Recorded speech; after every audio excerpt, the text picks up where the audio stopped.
Поранешниот државен правобранител Фехми Стафа бил уапсен со 20.000 евра за кои истрагата го сомничи дека биле наменети за подмитување апелационен судија. Стафа бил уапсен вчера попладне во Скопје, а по апсењето биле извршени претреси во неговиот дом и во канцелариите. Стафа не е уапсен во врска со неговата поранешна функција додека бил државен правобранител, туку во врска со неговата сегашна работа како адвокат. Се товари за примање награда за противзаконито влијание. Обвинителството соопшти дека Стафа се сомничи дека тие 20.000 евра требало да ги употреби за подкуп на апелационен судија за олеснување на позицијата на негов клиент, односно за укинување на притворот. Побарал 100.000 евра, а од октомври досега зел 50.000 евра. Прво 30.000 од сестрата на неговиот клиент и вчера уште 20.000 евра.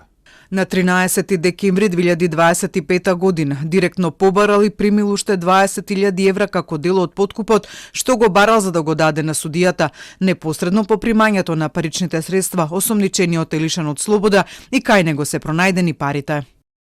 Стафа во моментот е адвокат, дел е од одбраната на обвинет во случајот со трагедијата во дискотеката Пулс во Кочани, а комуницираше со новинари и како адвокат на бегалецот и осомничен за даночни затајување и перење пари во случајот Синџир Љупчо Пецов ѓаволот. Според извори во истрагата требало да интервенира за укинување на притворот токму на ѓаволот кој е во бегство. Пецов е осомничен како главен организатор на случајот Синџир. По него е распишана меѓународна потерница и по неговото пронаоѓање треба да се однесе во притвор. Телма уште во август објави дека тој слободно се шетал низ Скопје и оти преку неговите адвокати барал укинување на притворот. Стафа беше државен правобранител од август 2018 до август 2022 кога беше разрешен. Во тој период поднесе кривична пријава против директорот на финансиската полиција Арафат Муареми и скопскиот јавен обвинител Гаврил Бубевски поради случајот Труст со неуспешната конфискација на запленетиот имот на Трансмет на Сеат Кочан.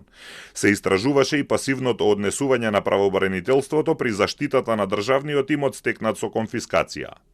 Во јавноста беше поврзуван и со случајот со несудената конзулка Бесмира Ејупи, која хонорарно беше ангажирана во државното правобранителство и доби безбедносен сертификат државна тајна.